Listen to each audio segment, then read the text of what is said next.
সম্ভব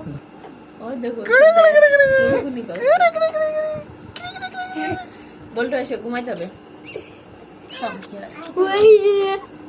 বাবু কইছে বাবু কইছে আমি জায়গায় মিষ্টি খাবো জায়গায় মিষ্টি খাবো জায়গায় মিষ্টি খাবো এবার আমি সম্ভব না সেটাই